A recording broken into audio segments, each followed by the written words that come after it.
अस्सलामुअलैकुम। मेरा नाम मोहम्मद मज़हर आज़म है और मैं डाव मेडिकल कॉलेज में सेकेंड ईयर एमबीबीएस का स्टूडेंट हूँ। और जो आज हमने टॉपिक स्टार्ट करना है दैट इज़ साइटोटॉक्सिसिटी। साइटोटॉक्सिसिटी या साइटोटॉक्सिसिटी ये है क्या? यार इसका मतलब होता है it is the ability of a substance या किसी भी सेल या सेल की एबिलिटी है, किसी भी चीज़ की एबिलिटी है कि वो या तो किसी टारगेट सेल को डैमेज करे या उसे मार दे, ख़त्म कर दे। यानी कि साइटोटॉक्सिसिटी कहेंगे किसी भी चीज़ के अंदर एक एबिलिटी, एक ताकत है कि वो क्या कर सकती है कि टारगेट सेल का मतलब होता है किसी जिस चीज़ को अटैक करना है ना उसने उसको अटैक करके उसको डैमेज कर सकती है और उसकी डेथ भी करा सकती है। ठीक है। और जो साइटोटॉक्सिसिटी है ना, ये हमारी इंपॉर्टेंट रिस्पॉन्स है उन सेल्स के खिलाफ जो वायरस से इन्फेक्टेड होते हैं, या कैंसर सेल के खिलाफ, या ऐसे सेल जो किसी भी पैथोजेनिक ऑर्गेनिज्म के ज़रिए उनका डैमेज हो गया हो। तो इन खास तौर पे जो वायरस वाले सेल होते हैं और जो ट्यूमर वाले सेल होते हैं, ट्यूमर यानी कैंसर वाले सेल, उनके अगेंस्ट जो साइटोटॉक्सिसिटी है it plays an important role. ठीक है। और हाँ, अगर कोई और पैथोजेनिक ऑर्गेनिज्म है लाइक फंजाई वगैरह, उसके अगेंस्ट भी हम साइटोटॉक्सिसिटी कर सकते हैं। ठीक है। जो साइटोटॉक्सिसिटी में हमारे सेल्स इन्वॉल्व होते हैं वो नेचुरल किलर सेल्स हैं। ठीक है। और साइटोटॉक्सिक टी सेल्स हैं। साइटोटॉक्सिक टी सेल्स और नेचुरल किलर सेल्स दोनों लिम्फोसाइट्स हैं। दोनों कौन से सेल्स हैं? लिम्फोसाइट्स की टाइप हैं। ठीक है। कह रहे हैं दोनों लिम्फोसाइट्स की टाइप है, यानी कि लिम्फॉइड इन सेल लीनियज, यानी कि लिम्फॉइड की जो लीनियज होती है जहाँ से सारे लिम्फॉइड सेल्स बनते हैं, ये वहाँ से ये डेवलप होते हैं। और कहाँ से ये ओरिजिनेट करते हैं? बोन मैरो में। लेकिन कह रहे हैं ये आ भी एक तो लिम्फॉइड की लीनियज से रहे हैं, लिम्फॉइड की लीनियज से आ रहे हैं, बोन मैरो में डेवलप कर रहे हैं। ठीक है। लेकिन फिर भी कह रहे हैं एक दूसरे से अलग हैं। अच्छा, एक और बात, ये बोन मैरो में डेवलप कर रहे हैं तो हम कह सकते हैं कि मोर और less they will be like B cells. Okay. But ये बुक में ऐसा कुछ मेंशन नहीं है, बट मोर और less they can be like B cell because ये बोन मैरो में मैच्योर हो रहे हैं, ओरिजिनेट वहाँ से कर रहे हैं। सॉरी, ऐसा ऐसा सीन होना बहुत मुश्किल है। तो ओरिजिनेट बोन मैरो में कर रहे हैं नेचुरल किलर सेल्स और साइटोटॉक्सिक टी सेल। जो साइटोटॉक्सिक टी सेल्स हैं ये मैच्योर बोन मैरो में नहीं होते, ये मैच्योर होते हैं थाइमस में। ठीक है। सो नेचुरल किलर सेल्स और साइटोटॉक्सिक टी सेल्स ओरिजिनेट कर रहे हैं बोन मैरो से, और ये लिम्फॉइड इन सेल लीनियज हैं और ये जाते हैं और फिर डिफरेंट सेल्स में डिवाइड हो जाते हैं। ये लिम्फोसाइट्स क्या होते हैं? लिम्फोसाइट्स वो सेल्स होते हैं जो लिम्फॉइड की एक लाइनिंग होती है, यानी ऐसे सेल्स होते हैं जिनका डिसाइड कर लिया जाता है कि इन सेल में लिम्फोसाइट्स बनना है, तो यहाँ से बनते हैं। जो लिम्फोसाइट्स की दो टाइप्स होती हैं, बी लिम्फोसाइट्स और टी लिम्फोसाइट्स। और लिम्फोसाइट दरअसल वो सेल्स होते हैं जो बेसिकली ज़्यादातर आपके लिम्फॉइड टिश्यू में पाए जाते हैं। लिम्फॉइड टिश्यू जिस तरह लाइक आपका लिम्फ नोड हो गया, आपके लिम्फेटिक वेसल्स हो गए, लिम्फेटिक कैपिलरीज हो गई, पेड्स पैचेस हो गए। ठीक है। और टॉन्सिल्स हो गए। ठीक है। मैं इससे पहले मैं बात करके आया हूँ कि एक होता है प्राइमरी लिम्फॉइड टिश्यू, एक है सेकेंडरी लिम्फॉइड टिश्यू वो होता है जहाँ पर सेल मैच्योर होने के बाद अपना काम करने के लिए जाता है। और प्राइमरी लिम्फॉइड टिश्यू वो होता है जिस तरह बोन मैरो और थाइमस है, जहाँ पे सेल अपना डिवेलप करता है पूरा। ओके।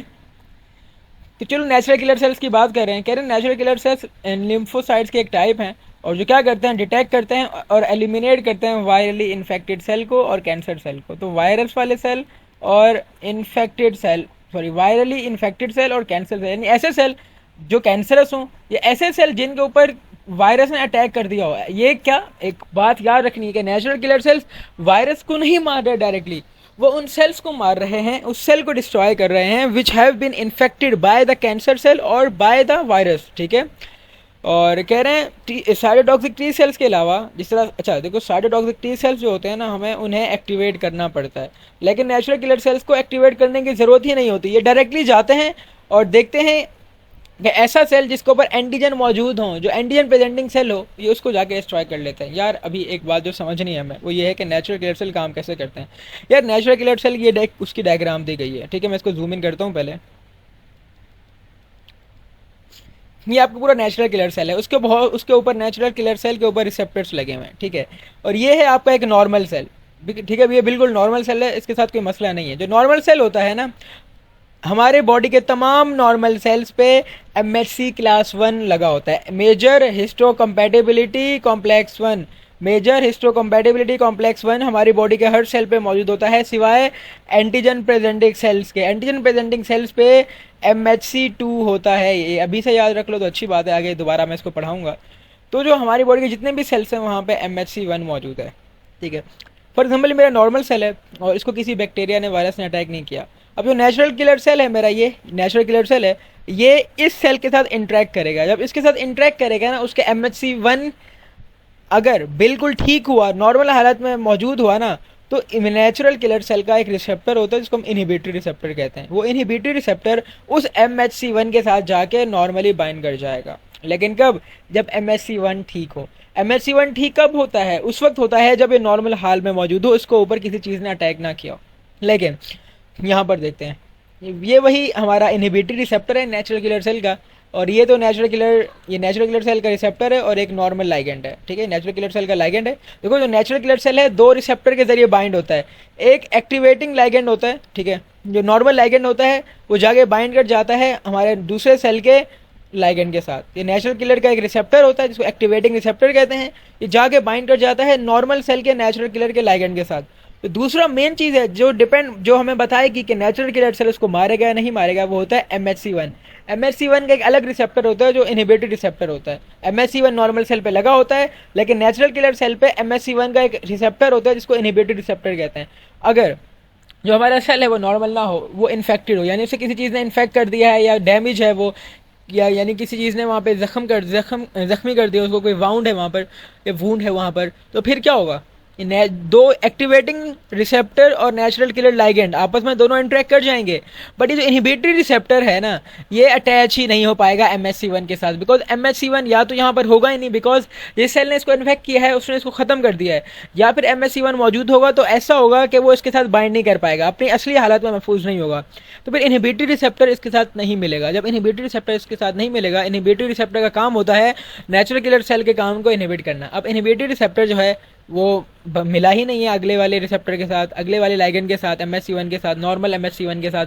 अगर नॉर्मल MHC1 के साथ वो नहीं मिलेगा तो ये नेचुरल किलर सेल समझ जाएगा कि भाई ये सेल मेरा अपना तो है बट इट इज़ इन्फेक्टेड, तो इन्फेक्टेड सेल को ख़त्म कर देगा। कैसे ख़त्म करेगा? बाय रिलीजिंग टू एंजाइम, एक होगी परफोरिन, एक होगी ग्रेन्जाइम। परफोरिन क्या होगी? वो जाएगी और इसकी मेम्ब्रेन पे और इसकी सेल वॉल पे पोर्स कर देगी। जब पोर्स कर देगी तो इन पोर्स से पोटेशियम बाहर निकल आएगा और सोडियम अंदर चला जाएगा। ये फेडरल की बात बता रहा हूँ कि जो पोर्स है ना, इन पोर्स के जरिए आपकी बॉडी के अंदर ना पोटेशियम बहुत ज़्यादा होता है आपके सेल के अंदर, तो पोटेशियम लीक आउट कराएगा, और आपके बाहर सोडियम ज़्यादा होता है तो सोडियम इन पोर्स के अंदर चला जाएगा जरिए। जब सोडियम अंदर जाएगा ना, तो सोडियम जहाँ जाता है वहाँ वाटर भी जाता है, तो इसके अंदर वाटर भी चला जाएगा, तो ये सेल स्वेल हो जाएगा, फूल के बर्स्ट हो जाएगा, फट सकता है। इसके साथ साथ परफोरिन जब गुजर जाता है ना, परफोरिन पोर्स करा देता है, और जिसके फिर पोर्स के नतीजे में पोटेशियम वाला रोल होता है और ये सोडियम अंदर जाता है। इसके साथ साथ जो आपका नेचुरल किलर सेल है वो एक एंजाइम रिलीज करता है जिसको हम ग्रेन्जाइम कहते हैं। वो ग्रेन्जाइम जाती है और इस पूरे सेल को डिस्ट्रॉय कर देती है, इसकी लाइसिस कर देते हैं। तो परफोरिन पोर्स क्रिएट करेगी पहले आके, और फिर उसके बाद ग्रेन्जाइम आएगी और इसको ख़त्म कर देगी। ठीक है, तो ये बात हमने पढ़ी। अब इसी को हम यहाँ रीड करते हैं, एग्जैक्टली सब यही बात है। ठीक है, let's give it a read. कह रहे हैं नेचुरल किलर सेल इनको हम इसलिए कहते हैं बिकॉज हमें इन्हें एक्टिवेट करने की ज़रूरत नहीं पड़ती, ये डायरेक्टली जाते हैं लाइगेंड के साथ बाइंड करके अपना काम कर लेते हैं। इन्हें बुलाना नहीं पड़ता कि भाई आप आओ, ये देखो आपको एक्टिवेट कर रहे हैं। इन्हें एक्टिवेट करने के लिए किसी हमें इम्यून सेल की ज़रूरत हो या इन्हें एक्टिवेट करने के लिए किसी केमिकल की ज़रूरत हो, ऐसा नहीं है। नेचुरल किलर सेल डायरेक्टली जब देखते हैं कि कोई सेल इन्फेक्टेड है उसके अगेंस्ट एक्टिव हो जाते हैं। कह रहे हैं ये ना पुलिसमैन की तरह होता है, जिस तरह पुलिस वाला एक आइडेंटिटी कार्ड आपका चेक करता है ना कि आप वैसे हो या नहीं हो, इसी तरह हमारी बॉडी के हर सेल के ऊपर उनकी आइडेंटिटी कार्ड लगा होता है जिसको हम MHC1 कहते हैं। हमारी बॉडी के हर सेल के ऊपर MHC1 लगा होता है जो कि उसका आइडेंटिटी कार्ड होता है। वे serve as identification card for cell as a self. अगर सेल अपना है तो उसके ऊपर नॉर्मल MHC1 लगा होगा। ठीक है, अगर इंटैक्ट है, नॉर्मल है, तो नेचुरल किलर सेल इनएक्टिव रहेगा, और अगर उसके ऊपर कोई मॉडिफिकेशन हुई है, MHC1 एब्सेंट हुआ टारगेट सेल के ऊपर, तो फिर क्या होगा? जो आपका नेचुरल किलर सेल है वो एक्टिव हो जाएगा और टारगेट सेल को डिस्ट्रॉय कर लेगा। कैसे डिस्ट्रॉय करेगा? पहले साइटोटॉक्सिक ग्रेन्यूल रिलीज करेगा। क्या उनसे? परफोरिन प्रोटीन है एक, वो जाएगा और जाके उसके अंदर पोर्स क्रिएट करेगा और फिर ग्रेन्जाइम रिलीज कर देगा जो उसको डिस्ट्रॉय कर देगा। तो परफोरिन है, ठीक है, वो पोर्स बनाएगा plasma membrane of target cell में, वाइल जो लेटर है यानी कि जो ग्रेन्जाइम है वो क्या करेगा? टारगेट सेल और को ख़त्म कर देगा, उसकी लाइसिस करा देगा। तो परफोरिन पोर्स क्रिएट करेगा और ग्रेन्जाइम उसका लाइसिस करा देगा। याद रखना नेचुरल किलर सेल ऐसे काम करते हैं। ठीक है, अब ये साइटोटॉक्सिक टी सेल्स क्या होते हैं? यार साइटोटॉक्सिक टी सेल एक और वैरायटी है हमारे इम्यून सेल्स की, जो WBC तो हैं लेकिन लिम्फोसाइट्स की फैमिली से हैं। ठीक है, यानी साइटोटॉक्सिक टी सेल लिम्फोसाइट्स में से हैं, लेकिन कौन से लिम्फोसाइट्स में से? T lymphocytes. कहाँ बनते हैं? थाइमस में बनते हैं, सॉरी ये पैदा तो बोन मैरो में होते हैं लेकिन मैच्योर कहाँ होते हैं, थाइमस में होते हैं। कह रहे हैं जैसे नाम बताता है ये उन सेल के अगेंस्ट काम करेंगे जो वायरस से इन्फेक्टेड हो या ट्यूमर सेल हो। कह रहे हैं बोन मैरो में इनकी प्रोडक्शन होती है बट ये चले जाते हैं, माइग्रेट कर जाते हैं थाइमस में, जहाँ पर दे मैच्योर होते हैं और फिर इनको रिलीज कर दिया जाता है ब्लड में। तो बनेंगे कहाँ पर, बोन मैरो में, जाएंगे कहाँ पर मैच्योर होने के लिए, थाइमस में। थाइमस में इनको मैच्योर किया जाएगा, जब इनकी मैच्योरेशन हो जाएगी तो फिर ये अपना काम करने के लिए ब्लड के अंदर रिलीज कर दिए जाएंगे। यार मैच्योरेशन क्या है, कैसे कराते हैं? यार मैच्योरेशन में ना जो टी सेल्स हैं इनके ऊपर अलग अलग रिसेप्टर्स लगाए जाते हैं, ठीक है, रिसेप्टर लगाए जाते हैं और को रिसेप्टर, जो सबके ऊपर कोई भी, देखो टी सेल की बहुत सारी टाइप्स होती हैं, उनमें से एक टाइप है हेल्पर, T4 हेल्पर सेल। क्या? T4 helper cell. जो T4 हेल्पर सेल है वो जाएगा, तो ये जो T4 हेल्पर सेल है इसकी खास बात क्या होगी, इसके साथ एक टी सेल रिसेप्टर तो लगा हुआ होगा लेकिन इसके साथ एक एक्स्ट्रा चीज़ भी होगी, वो होगी CD4। एक CD4 को रिसेप्टर लगा होगा। अगर एक टी सेल है उसके ऊपर टी सेल रिसेप्टर लगा हुआ है और साथ में CD4 का को रिसेप्टर लगा हुआ है, मैं कहूँगा वो T4 हेल्पर सेल है। और जो CD4 का को रिसेप्टर लगता है ना, ये थाइमस के अंदर लगता है। अब एक और सेल है उसके साथ टी सेल रिसेप्टर लगा हुआ है, एक यहाँ लगा हुआ है, उसके साथ एक और को रिसेप्टर लगा हुआ है जो है CD8। अगर उसके साथ CD8 को रिसेप्टर लगा हुआ है, मैं समझ जाऊंगा ये मेरा साइटोटॉक्सिक टी सेल है, ठीक है। लेकिन याद रखना ये सिर्फ साइटोटॉक्सिक टी सेल के साथ ही CD8 नहीं होता, बल्कि एक होता है आपका इनहिबिटरी टी सेल, ठीक है, या suppressor T cell. Suppressor T cell के साथ भी CD8 लगा होता है, हम उसको इंशाल्लाह डिस्कस करेंगे जब उसका टॉपिक आएगा भी, ठीक है। तो बस आपने फिलहाल यहाँ से अगर सप्रेसर वाली बात को निकाल दो तो याद रखो कि T4 हेल्पर सेल में CD4 होता है और जो थाइमस में लगाया जाता है, और दूसरे वाले में CD8 होता है जिसको हम साइटोटॉक्सिक टी सेल कहते हैं। तो इसमें कौन सा को रिसेप्टर होगा, CD8। ये याद रखना, MCQs में पूछते हैं, ठीक है। कह रहे हैं जब इनकी मैचुरेशन हो रही होती है ना, तो जो नाइव टी सेल है, नाइव टी सेल वो सेल होते हैं जिनके ऊपर अभी तक कोई CD8 वगैरह नहीं लगा गया, ठीक है। वो जो नाइव टी सेल होते हैं वो अपने ऊपर CD8 को रिसेप्टर को डेवलप कर लेते हैं टी सेल रिसेप्टर के साथ। टी सेल रिसेप्टर तो है ही है, साथ में वो लोग CD8 को भी डेवलप कर लेते हैं अपनी सरफेस के ऊपर और वो बन जाते हैं साइटोटॉक्सिक टी सेल। कह रहे हैं अपने फिर क्या होता है कि अपने CD8 को रिसेप्टर की मदद से जो साइटोटॉक्सिक टी सेल्स होते हैं वो MHC क्लास 1 के साथ बाइंड कर जाते हैं। और MHC क्लास 1 कहाँ होता है, हमारी बॉडी के हर न्यूक्लिएटेड सेल पे पाया जाता है एक्सेप्ट माइक्रोफेजिस, बिकॉज माइक्रोफेजिस के पास MHC2 होता है। और किसके पास होता है MHC2? टू और होता है आपके एंटीजन प्रेजेंटिंग सेल्स, जैसे कि माइक्रोफेजिस हो गए, डेंड्राइटिक सेल हो गए और बी सेल। बी सेल के पास, आपके माइक्रोफेजिस के पास और आपके डेंड्राइटिक सेल के बाद मेजर हिस्टोकम्पैटिबिलिटी कॉम्प्लेक्स 2 होता है, ठीक है। अब नॉर्मली क्या होता है, आपका साइटोटॉक्सिक टी सेल जाता है और आपके MHC1 के साथ बाइंड करता है, ठीक है। कह रहे हैं अगर टी सेल को आप एक्टिवेट करना चाह रहे हो ना, तो उसको एक्टिवेट करने के लिए कुछ केमिकल सिग्नल चाहिए होते हैं, ठीक है, from other cells like dendritic cell and helper cell. अगर आप CD8 वाले साइटोटॉक्सिक टी सेल को एक्टिव करना चाहते हो तो you will need an other chemical signals, जो सिग्नल्स आपको डेंड्राइटिक सेल देंगे या T4 हेल्पर सेल देंगे। होता क्या है, कह रहे हैं जब टी सेल जो होता है उसे पता चलता है कि कोई वायरली इन्फेक्टेड सेल मौजूद है, उसे पहचान लेते हैं फॉरन से through the viral antigen which are present on MHC1 of infected cell.